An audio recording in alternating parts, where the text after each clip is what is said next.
በጣም የሚገርማቸው ነገር ግን አገር ግራ ሲጋባ ወጣት ግራ ይጋባል። ወላጅ ግራ ሲጋባ ወጣቱ ግራ ይጋባል። ቤተክርስቲያን ግራ ስትጋባ ወጣቱ ግራ ይጋባል። ይሄ የተወራረሰ ነገር ነው። ስለዚህ በየትኛውም ዘመን ወጣቶች አሉ። ወጣቶች የዘመኑ መገለጫዎች ናቸው። የዘመኑ መገለጫዎች ናቸው። ወጣቶች የወላጆቻቸውንና የታላላቆቻቸውን የቤተክርስቲያንን የሀገርን ማሳያ ናቸው። ወጣቶች ማለት ነው። ግራ የተጋባ ወላጅ ልጁን ግራ ያጋባል። ግራ የተጋባ ሀገር ትውልዱን ግራ ያጋባል። ይሄ የተገለጠ ነገር ነው።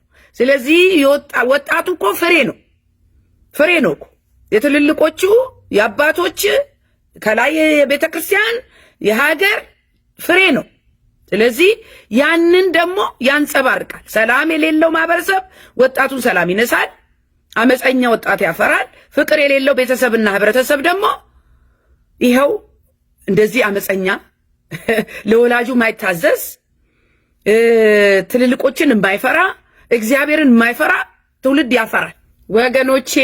ወገኖች ኢትዮጵያውያን፣ ኤርትራውያን እንዴት ናችሁ? እንዴት ከረማችሁ? እህታችሁ ወንጌላዊት ጸገነት ነኝ። ይህ ወንጌል ለዓለም ሁሉ የቃልና የመንፈሳዊ ምክር አገልግሎት በመጨረሻው ዘመን ደግሞ የሆነው ካለው ጋር የእግዚአብሔርን ሐሳብ የእግዚአብሔርን ፈቃድ የምናሳውቅበት ትውልድ የምናነቃበት አገልግሎት ነው። ትውልድ ሲጠፋ መከራ ሲበዛ ቤተክርስቲያን መታደግ ካልቻለች በእረኞች ላይ ችግር አለ ማለት ነው። አረ ምንም ጥያቄ የለው። ኤርምያስ 10:21 እረኞች ሰንፈዋል። አሎ እረኞች ሰንፈዋል። ለምን ብትሉኝ በሌላ ነገር ተጠምደዋል። በምድራዊ ሀብት በማካበት ተጠምደዋል። የራሳቸውን ቤት በመገንባት ተጠምደዋል። በሚስቶቻቸው በልጆቻቸው ጉዳይ ተጠምደዋል። ምንም ጥያቄ የለውም። ይሄ በንግድ ተጠምደዋል። ብዙ እረኞች ነጋዴዎች ናቸው። ያስጠይቃል። ይሄ በአምላኩ ላይ ትውልድ እንዳይደገፍ የሚያደርጉ እረኞች ናቸው። ወደ ገንዘብ እንዲያይ ወጣቱ አንተ ለገንዘብ ከተንሰፈሰፍክ፣ አንተ ለትርፍ ከተንሰፈሰፍክ፣ አንተ ሱፍና መኪና ከቀያየርክ ከስር ያለው ወጣት ክርስቶስን አይደለም የሚፈልገው። እንዳንተ ሀብታም መሆን እኮ ነው የሚፈልገው። እኔ ግን የገረመኝ እቺ ልጅ ራሷን ያጠፋችው ልጅ አንደኛ ከስር ነው የተነሳችው። ሊስትሮ ነበረች፣ የድሃ ልጅ ነበረች፣ ቤተሰቦቿን ትረዳ ነበረች። እንግዲህ መሰረቷ ያ ነው ተባለ። አደገች። በጣም የሚያሳዝነው ነገር ደግሞ መጽሐፍ ቅዱስ ታነባለች፣ ክርስቲያን ነች። ስለዚህ እቺ ልጅ ወረኛ ሊኖራት ይገባል። እረኛ ወላጅ ሊኖራት ይገባል አይደለ? አንዳንድ ጊዜ ልጆች በተለየ አቅጣጫ እያደጉ ያለን ሲመስለን፣ ገንዘብ እያተረፉ ያለን ሲመስለን ማይመከሩበት ሁኔታ ነው ያለው። ጎሽ የሚባሉበት ሁኔታ ነው ያለው። በጣም የሚያሳዝነው ነገር ግን ይቺ ልጅ ከስር ተነስታ እዚህ ስትደርስ እረኛዋ የት ጋር ነው ያለው? የቤተ ክርስቲያን ኃላፊ እሷን ልጅ የኮተኮተው የእግዚአብሔርን ቃል ያስተማረው የሚያስተምራት መቼም ቤተ ክርስቲያን ትሄድ ይሆናል። እኔ ይሄ ጥያቄ አለኝ። ስለዚህ እኔ አሁን በሰውኛ አላወራውም። በሰውኛ ባወራው ምነግራችሁ ነገር ምንድን ነው? ወንዶች ዝርክፍክፍ ሲልላቸው ይጨንቃቸዋል። በተለይ ፍቅር ካልያዛቸው ለሆነ ነገር ብለው ሊያገቡ ይችላሉ። በኋላ ግን ህሊና የሚባል አለና እዚህ ጋር ሌላ የወደዱት ካለ እርግጠኛ ካልሆኑ አብረው እንደሚኖሩ ከዚች ልጅ የሚሰጣቸው ፍቅር ኦቨርዌልምድ ይሆንልባቸዋል። ከአቅማቸው በላይ ይሆንና ያስጨንቃቸዋል። እንደውም ፍቅር ባይታየቻቸው ቁጥር እየተበሳጩ ይመጣሉ። አሁን አሳያችኋለሁ ቪዲዮ። ይቺ ልጅ መኪና ገዝታ ሰጥታለች ለዚህ ሰውዬ ባልዩ። ለዛ መኪና ብላ ሰርፕራይዝ ስታደርገው የሚገባበት ነው የጠፋው። ደንግጦ ፌንት ነው የሰራው። ውሃ ነው የተሰጠው። ሰርፕራይዝ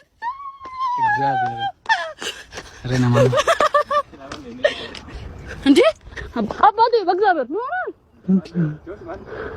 አባ አረ በእግዚአብሔር ማለት ሉብ ኮታስታኝ ኮት አንድ ቀን ደግሞ እንዲሁ ቪዲዮ ስትሰራ ነው መሰለኝ እሱ የሆነ ነገር ያጣጥፋል። ቪዲዮ አያይዛለሁ እና አለችው እና ጠገቢውንና አብረኝ ታይ ነገር ነው።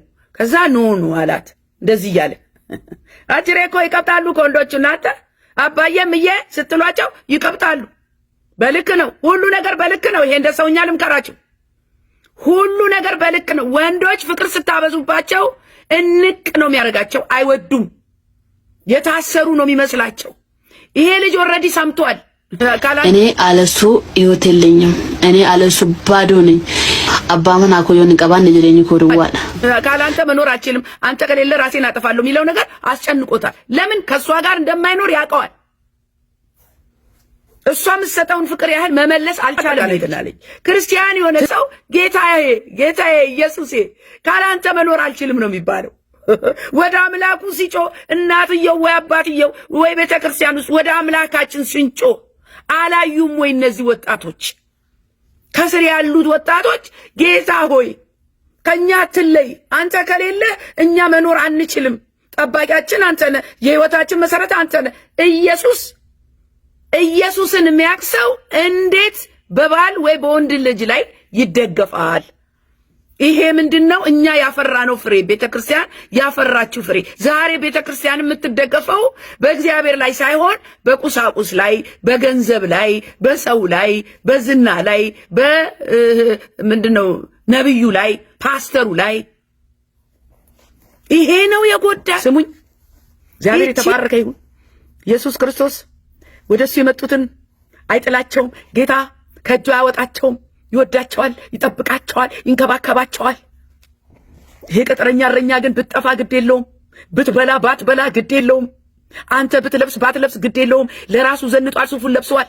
ማን? የአንተ እረኛ። አንተ እዚህ ጋር ተርበሃል፣ አንተ እዚህ ጋር ግራ ገብቶሃል፣ ጨንቆሃል። እሱ አሁንም ይዘንጣል።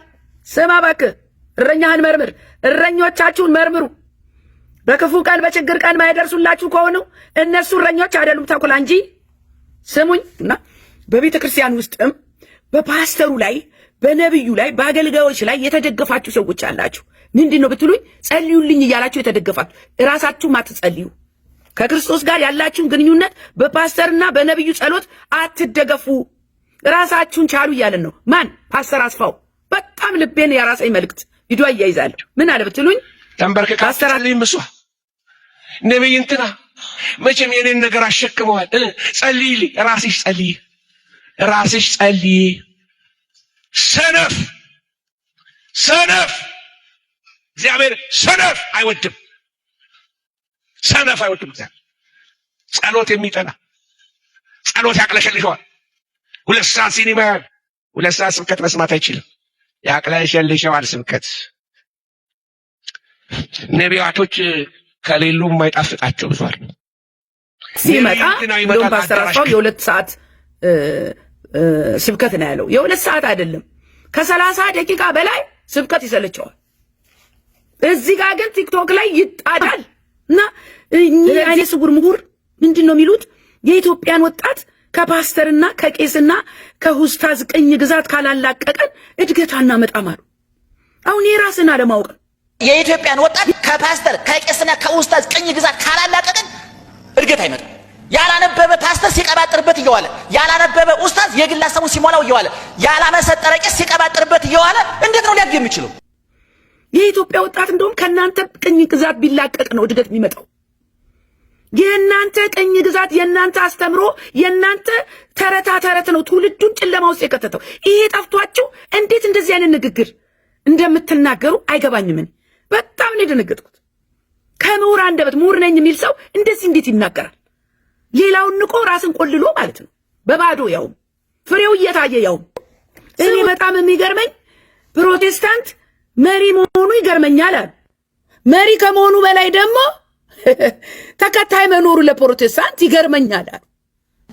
በፕሮቴስታንት ብትሄዱ ጥቂት እኔ እነሱ ለምን መሪ እንደሆነ አይደል የሚገርመኝ፣ እኔ የሚመራ ሰው መገኘቱ። ምን ማለት ነው? ያው ጀርመንኛው ምን ማለት ነው? አንዳንዱ ሰው አንደበቱን አይቆጠብም። እናንተ ምን አይነት ንግግር ነው ይሄ? ይኸውን ያጋጫል፣ እርሶንም ያስጠይቆታል። በጥላቻ የተነሱ የወንጌል አማኞች ላይ ያለው ጥላቻ መቼም ጥግ የደረሰ ነው። ብዙ ጊዜ ሲናገሩ በጥላቻ ሲናገሩ አያለው። እግዚአብሔር ይቅር ይበላችሁ እናንተ አይደል? አሎ እረኞች፣ ይሄ ሁሉ ነገር የእረኛው ጥፋት ነው። በግ አውሬ ከተበላች የእረኛዋ ጥፋት ነው። እረኛ ደግሞ ቅጥረኛ እረኛ አለ። እናንተ 2 አይነት እረኛ አለ። ለገንዘብ የሚሰራ እረኛ አለ። ቅጥረኞች ስለ በጎቹ ብዙም ግድ የማይላቸው። መልካሙ እረኛ ግን ኢየሱስ ክርስቶስ ነው። የሚጠብቀን ማይተኛው ማንቀላፋው ማለት ነው። ተመሳስለው ደግሞ እነዚህ ተኩላ ሆነው ቤተክርስቲያን ውስጥ የሚጫወቱ ሰዎች አሉ። በተኩላ ባህሪ እረኛ ሊኖርህ አይችልም። ለምን? ተኩላ የበጎች ጠላት ነው። ለተኩላ እረኛ የለውም። ተኩላ እረኛ የለውም። አድኖ ነው የሚበላው። ቀማኛ ነው። ያ ተፈጥሮው ነው። አሁን የጎዳን ነገር ምንድን ነው? በተኩላ ባህሪ እግዚአብሔር እረኛዬ ነው የሚሉ ሰዎች አሉ። ይህ አይሰራም ወንድም አለም። ባህሪ ተኩላ ከሆነ ተኩላ ነህ። በግ የራሷ መለያ ባህሪ አላት። አምላኳን የተደገፈች ናት። ሃሌሉያ። እግዚአብሔር እረኛዬ ነው፣ በለመለመ መስክ ያሳድረኛል፣ በረፍት ውኃ ዘንድ ይመራኛል። ነፍሴ መለሳት፣ ስለ ስሙ በጽድቅ መንገድ መራኝ። በሞት ጥላ መካከል እንኳን ብሄድ አንተ ከኔ ጋር ነህና ክፉን አልፈራም። በትርና መርኩዝ እነሱ ያጽናኑኛል። ሃሎ ተማመንክ ከጌታ ጋር ተጣብቀ መኖር ይሄማ ባህሪ ነው። በግ እግዚአብሔር ደግሞ በበግ ለመሰለን ካላችሁኝ ከሱ ጋር አብረን እንድንኖር በሱ ላይ እንድንደገፍ። ገንዘብና ልመና አቁሙ፣ ወንጌል ስበኩ፣ መመናኑ ልመና ሰለቻቸው ብለዋል ካህኑ። በጣም ደስ ብሎኛል። እኛም እኮ በእኛም ቤተክርስቲያን የሰለቸን ነገር የገንዘብ ጥያቄ ነው። ተሳካችሁ ነው። ወንጌል መቼ እንስማ? እንደ ትልልቅ በዓል መጥቶ ህዝብ በተሰበሰበበት ልመና እኛ እየሄድንበት ያለው ከባዱን የመረጥነው መንገድ ከባዱ ነው። ተጸየፉን። ግማሹ ቆልፏል ጆሮን። እንግዲህ ጀመራቸው ሳይጀምሩ ልሂድ ብሎ ታምር ማርያም ሰምቶ ውልቅ የሚለው ብዙ አይደል። ገንዘብ ተውና ወንጌል ስበኩ መንጋውን እናድን እያሉ ነው እኚህ ካህን። በጣም ገርሞኝ ነው ከሳቸው ይህን መስማቴ። ሁልጊዜ መለመን ወንጌል መቼ እንስማ? ትልልቅ በዓል ሆኖ ህዝብ በተሰበሰበበት ልመና ሲጀመር እንግዲህ ጀመራቸው። ሳይጀምሩ ልመና ሳይጀምሩ እንሂድ ሚሉ አሉ። ኧረ አባቴ ጌታ ይባርኩት። በዚህ በጣም እጋራውታል ነው ፓስተር ሸዋዬ ዳምጤ በእንባ ያስተላለፈው መልእክት ልቤን ነካኝ። በቃ ገለጸው፣ ዘመኑን ገለጸው። ምን አለ? ቤተ ክርስቲያንን እግዚአብሔር በዚች ምድር ላይ ያስቀምጣት ለክህነት አገልግሎት ነው። ቤተ ክርስቲያን እግዚአብሔር በምድር ላይ ያስቀምጣት በክህነት አገልግሎት ነው። ጣልቃ እንድትገባ ነው። ከሚመጣው ቁጣ ትውልድን እንድትታደግ ነው። የራሷን ምሽግ ሰርታ ወይም አዳራሽ ሰርታ እንድትጨፍር አይደለም። ካህን በእግዚአብሔርና በሰዎች መካከል ገብቶ ክፉን በማስወገድ ምህረትን ለምድር የሚያመጣ ነው እንጂ ለራሳችን የተማማቅን እውነት ነው። ለራሳችን ምን አልጎደለብንም። ከእግዚአብሔር ጸጋ ከእግዚአብሔር ምህረት የተነሳ እየኖርን ነው። ግን ኑሯችን ሸራፋ ነው። እኔ ያላንቺ ውበት የለኝም። እኔን ተጋራኸኝ ወንድም አለ። የየዕለቱ ጩኸቴ ይሄ ነው። በቃ በዚህ ምድር ላይ ቤተክርስቲያን ተጽዕኖ አምጥታ ለውጥ እንድታመጣ ይህንን ትውልድ እንድትታደግ አገርን ሰላም እንድታመጣ እንዲህ በጣም እኮ ብዙ ኃላፊነት ነው እኮ እኛ እኮ አሁን እኮ የምልጃ ጊዜ ነው። አረ ጌታ ሆይ ድረስ ለወጣቱ፣ ጌታ ሆይ ድረስ ለሀገር፣ ጌታ ሆይ ድረስ ለህዝቡ፣ ድረስ ለቤተክርስቲያን። የምልጃ ዘመን ነው። ግን ተሟሙቀናል። አገልግሎታችን፣ ሰርቪሳችን፣ ምንሰጠው ሁሉ ነገራችን አልተቀየረም። አልተቀየረም። አካሄዳችን አልተቀየረም። ከዘመኑ ጋር እንኳን ከእግዚአብሔር አካሄድ ጋር እንኳን መለስ አንልም እንዴ ናተ? አንድ አይነት እስካሁን ድረስ። ከዛ ምን አሉ? ትውልድ ስቃይ ላይ ነው፣ ሀገር መከራ ላይ ናት፣ ቤተክርስቲያን የት ነሽ ነው መልእክቱ። ትውልድን የመናጠቅ አገልግሎት ከመንግስት ይልቅ ቤተክርስቲያን ኃላፊነት አለባት እያሉ ነው። ትክክል። ምድራችን ከባድ ነገር ተሰምቶ የማይታወቅ እየሰማን ነው። በጣም ብዙ የሚያስደነግጥ ነገር፣ ክፉ ነገር ወደ ምድራችን እየመጣ ነው፣ እንደ ኖህና እንደ ሎጥ ዘመን ብለዋል። አጭር ጸሎት ላርግና ወደ መልእክት ይገባለሁ። እግዚአብሔር አባት ሆይ እናመሰግናለን። ክብር ላንተ ይሁን። ጌታ ሆይ ስለረዳህን፣ ስላገዝከን፣ ስለዚህ ደቂቃ፣ ስለዚህ ሰዓት ክብር ሁሉ ተጠቅልሎ ላንተ ይሁን።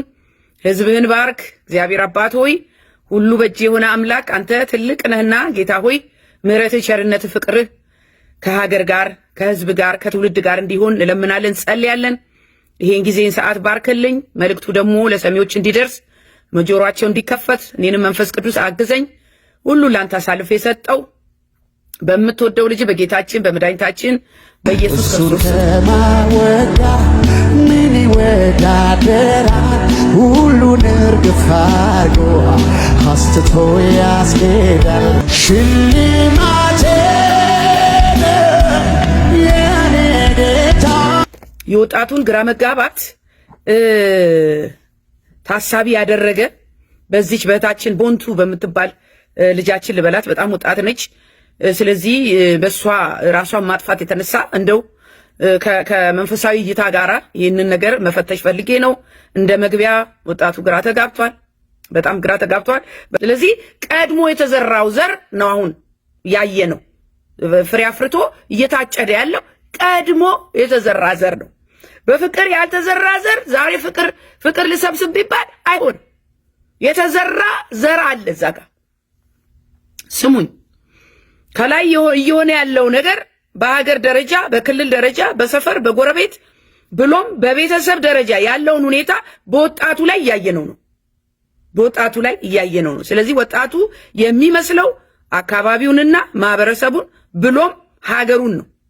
ስለዚህ በዚህ ዘመን የተገለጠው ወጣት እያስተጋባ ያለው ጩኸት፣ እያንጸባረቀ ያለው ምስል የወላጆቹን፣ የአስተማሪውን፣ የጎረቤቱን፣ የሰፈሩን፣ የከተማውን ብሎም የሀገሩን ድምፅ ነው እያስተጋባ ያለው።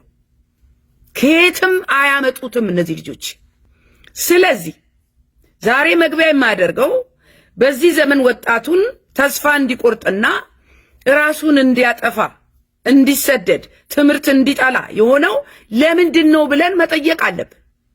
ለምንድን ነው የዚህ ዘመን ወጣት ለቤተሰቡ አያስብም? ያው የመጨረሻው ዘመን እንደሆነ ግልጽ ነው።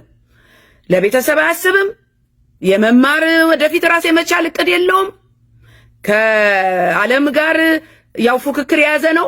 በተለይ እንደ ኢትዮጵያዊ በዓለም የሚካሄደው ነገር ይሄ ቴክኖሎጂው ምናምኑ ጠቅልሎ ገብቷል። ኢትዮጵያ ውስጥ የሆነ ከለማበት የተጋባበት የሚባል ነገር አታውቁም።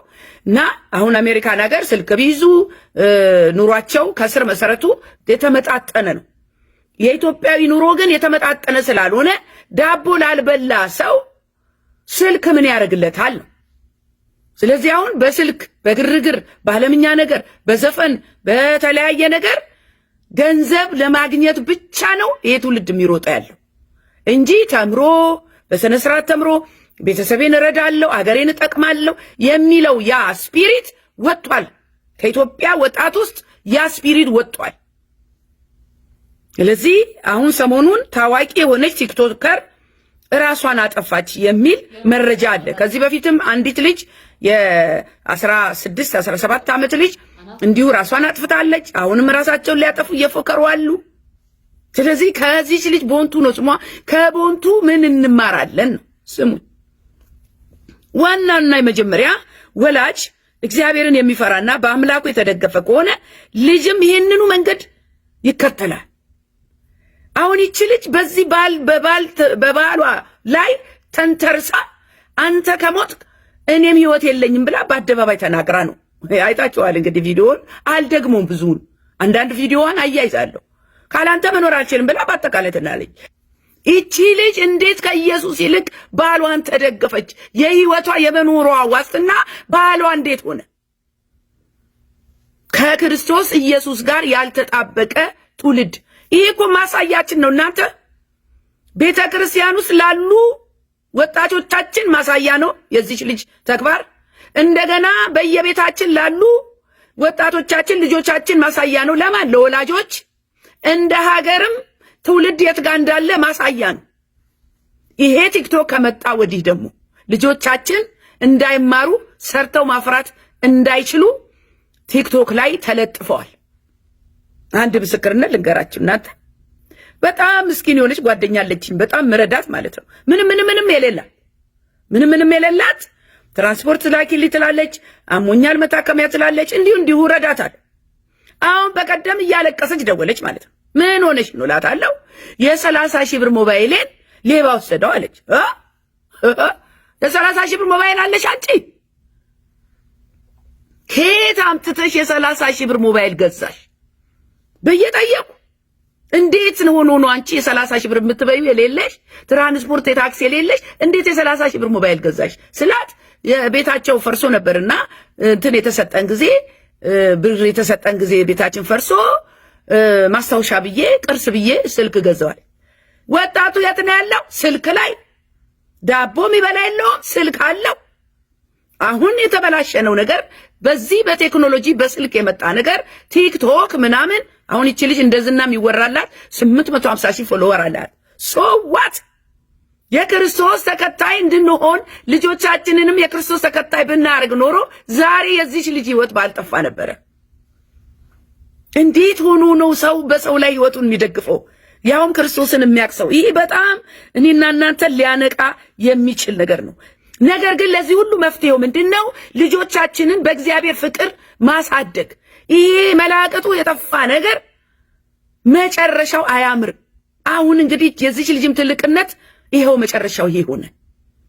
ወገኖች የኔ ምክር ለወጣቶች ከኢየሱስ ክርስቶስ ጋር ፍቅር ይያዛችሁ። የሚመራችሁ የብርሃን አምላክ ፍቅር ከክርስቶስ ጋር ብቻ ነው። አለበለዚያ ይሄ ነው። ወጣቶች ደግሞ ትምህርታችሁ ላይ የእግዚአብሔር ነገር ላይ እንዳታተኩሩ የሚያደርጋችሁ የአካባቢ ተጽዕኖ አለና ይሄ ኃላፊነት የቤተ ክርስቲያንና የወላጅ ብሎም የሀገር ነው። ወጣቱ ላይ መሰራት አለበት። ገና ደግሞ እየፎከሩ ያሉ ልጆች አሉ።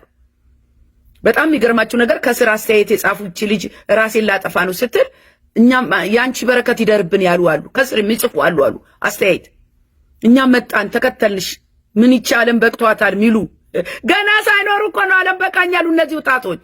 ለምን መሰላችሁ? አካባቢያቸው ከሚያዩት ነገር ነው። ስለ ቤተሰብ ያያሉ፣ ቤተሰብ ተስፋ ቆርጧል። አካባቢ ጎረቤት ያያሉ፣ ህብረተሰብ ያያሉ፣ ቤተክርስቲያን ያያሉ። ፍቅር የለም፣ ሰላም የለም፣ ዘረኝነት ነግሷል። ይሄ ወጣቱ ላይ ተጽዕኖ አመጣ። የሚሰደደው ማን ነው? ወጣት። መከራ እየከፈለ ያለው ማን ነው? ወጣት። ወጣቱ እረኛ ስለሌለው ነው። የዛሬ መልእክቴ እንደውም ከዚህ ከመግቢያዬ ጋር ይሄዳል። ማነው የመልእክቴ አርዕስት? ከእረኛዋ የተለየች በግ ነው አርዕስቱ። ከእረኛዋ የተለየች በግ።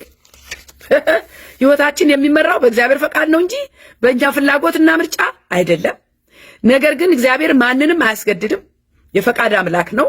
እግዚአብሔርን ለሚወዱት በቃሉም ለሚመሩ ከመልካም ነገር አይጎልባቸውም። እግዚአብሔር አባት ነው፣ እኛ ደግሞ ልጆች ነን። ልጅ ከአባቱ ተለይቶ ከቤት ከወጣ ከእረኛው የተለየ በግ ማለት ነው።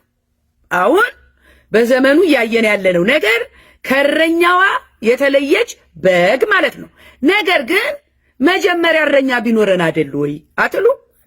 እረኛ ቢኖረን እኮ ነው መጀመሪያውንም እረኛ የሌለ በግ አለ። እረኛ የሌለው በግ አለ። በዚህ ዘመን የጠፋው ምንድነው? እረኛ ነው። በዚህ ዘመን የጠፋው ምንድነው? ከፊት ሆኖ ቀናውን መንገድ የሚያሳይ ነው። የእግዚአብሔርን መንገድ የሚያሳይ እረኛ ነው የጠፋው። ስለዚህ ግማሹ እረኛ ኖሮት የተለየ ነው። ብዙ ደግሞ እረኛ የሌለው በግ ነው። አይገርማችሁም? በግላችን ከኢየሱስ ጋር ከተጣበቀን እረኛ አለን፣ መሪ አለን፣ አስተዳዳሪ አለን፣ ጠባቂ አለን፣ ድምፁን እንሰማለን። የምድራዊ እረኛ ደግሞ ቤተክርስቲያን ያስቀመጣቻቸው መጋቢዎች፣ የቤተክርስቲያን መሪዎች፣ ለመንጋው ኃላፊነት የወሰዱ እነሱ ደግሞ እረኞች ናቸው። ስለዚህ የዚች የምድሪቷ ቤተክርስቲያን እረኞች መንጋው አውሬ ሲበላ አሁን እንደዚህ ልጅ ራሷን ስታጠፋ ተጠያቂዎች ናቸው። ይህች ልጅ ከእረኛ ጋር ፈንግጣ የወጣች በግ ልትሆን ትችላለች። ከሱ ከራቀን ደግሞ አውሬ እንደሚበላን ጌታ ተናግሯል። ኦልሬዲ ስሙኝ። ሁልጊዜ ከሱ እንዳንለይ አብረነው እንድንሆን እንድንጠበቅ መኖሪያችን ከእርሱ ጋር ብቻ እንዲሆን ነው። ከእርሱ ከተለየን እንጎዳለን። ከእግዚአብሔር ተለይቶ የቀናው የለም። ከእግዚአብሔር ጋር ያለ ግንኙነት የሚገለጸው በእረኛና በበግ ነው። እግዚአብሔር ከእንስሳ ሁሉ በግን የመረጠው ደግሞ ምክንያቱ እኛ እንደ በግ በእርሱ ላይ ሙሉ በሙሉ አሁን ሕፃን ልጅ ሙሉ በሙሉ በአባቱ በእናቱ ላይ የተተከሸ ነው። ካልመገበችው አይመገብም። ከእሷ ጋር ካልሆነ የትም አይሄድም። ስታስተኛው ይተኛል።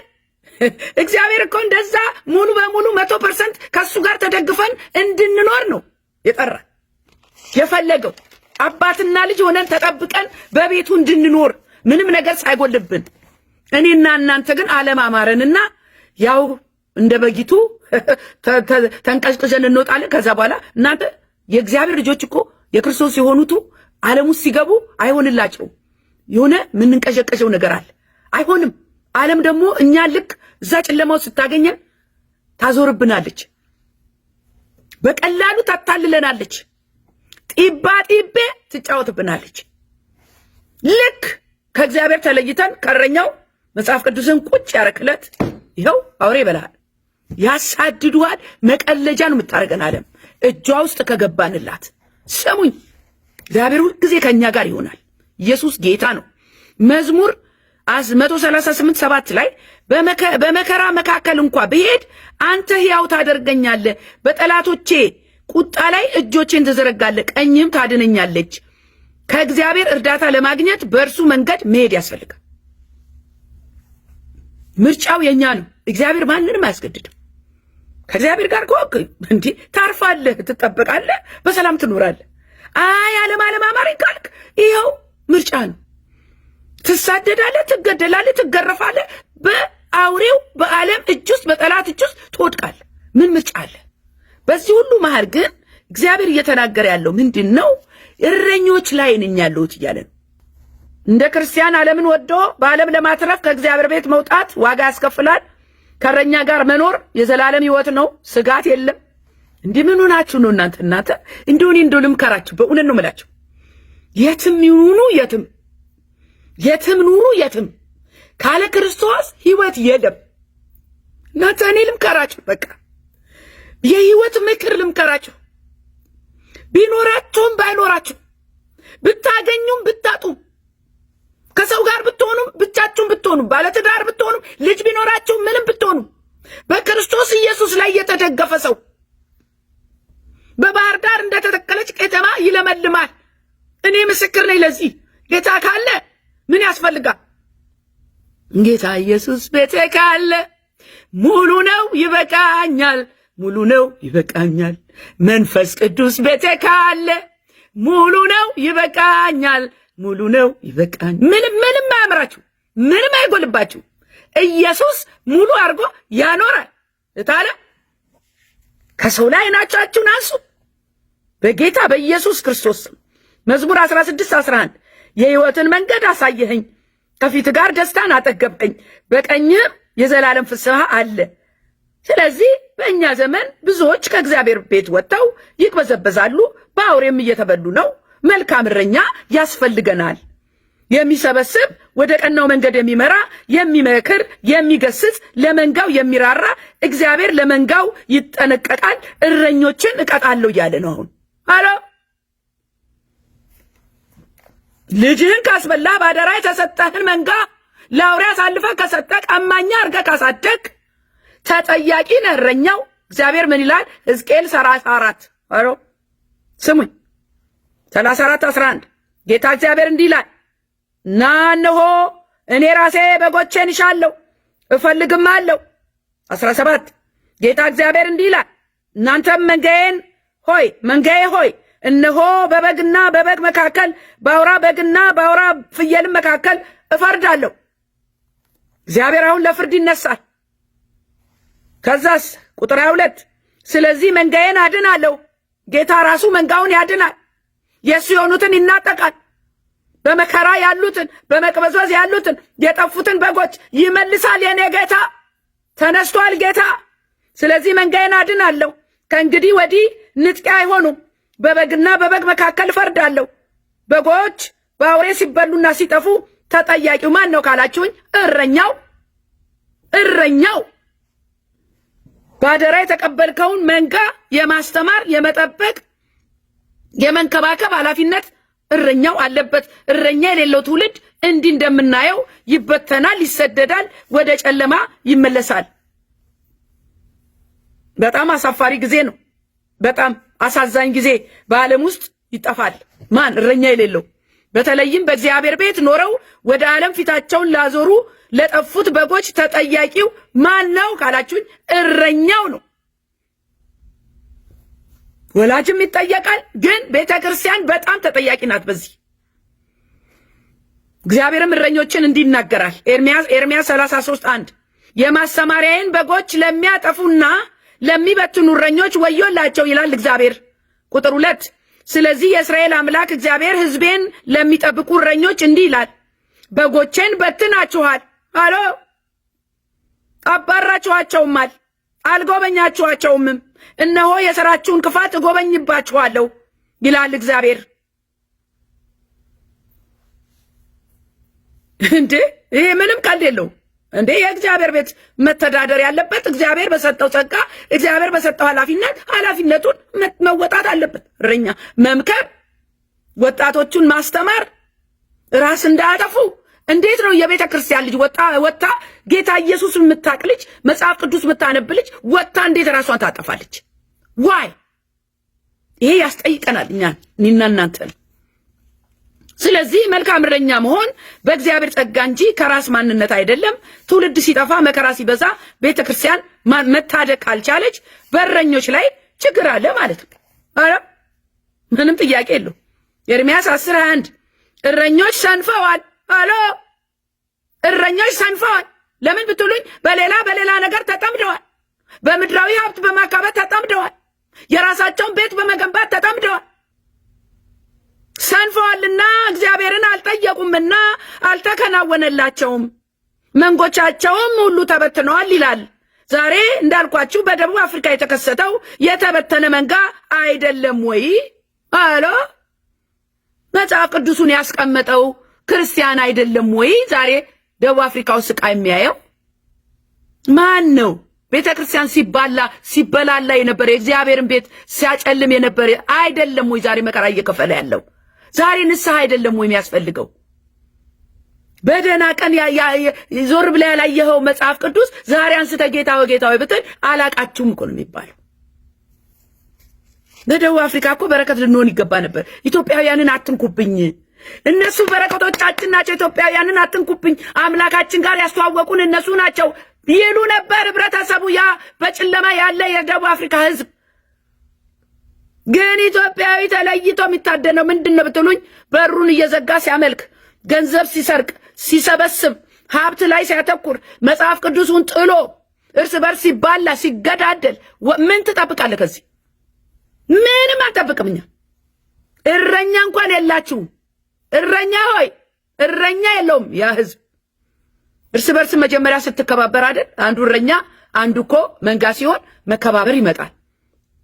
ሁሉም በአንድ አይነት ላይፍ ስታይል ውስጥ ከሆኑ እረኛ ራሱ መምረጥ ተቸግረው ባለፈው እንደውም ሲደባደቡ የነበሩት እኔ አንተ ልቀቅ መሪነቱን ልቀቅ ሲባል አለቅም እለቃለሁ ነው። የእግዚአብሔር ቤት እኮ የቤት ስራው ተቆልሎ ሌላ ነገር ሲያከማችሁ ተወኝ ባካችሁ። ስሙኝ ዘካርያስ 11:17 መንጋውን ለሚተዉ ለምናምንቴ እረኞች ወዮለት፣ ሰይፍ በክንዱና በቀኝ አይኑ ላይ ይሆናል፣ ክንዱም አጥብቃ ትደርቃለች፣ ቀኝ አይኑም ፈጽማ ትጨልማለች ይላል። ሕዝቅኤል 34:2 ደግሞ ጌታ እግዚአብሔር እንዲህ ይላል፣ ራሳቸውን ለሚያሰማሩ ለእስራኤል እረኞች ወዮላቸው፣ ራሳቸውን ለሚያሰማሩ ለኢትዮጵያ እረኞች ወዮላቸው። እረኞች በጎችን ያሰማሩ ዘንድ አይገባምን? ጮማውን ትበላላችሁ፣ ጠጉሩንም ትለብሳላችሁ፣ የወፈሩትን ታርዳላችሁ፣ በጎቹ ግን አታሰማሩም። የደከመውን አላጽናናችሁትም፣ የታመመውን አላከማችሁትም፣ የተሰበረውን አልጠገናችሁትም፣ የባዘነውን አልመለሳችሁትም። በኃይልና በጭቆና ገዛችኋቸው፣ እረኛንም በማጣት ተበተኑ። ለምድር አራዊት ሁሉ መብል ሆኑ፣ ተበተኑ። ይኸው እየተበላ ነው መንጋ በነጻነት። የባዕድ አምልኮ ማስመለጥ አልቻለችም። የባዕድ አምልኮ ይገበራል፣ ሕፃናት በየምናምኑ።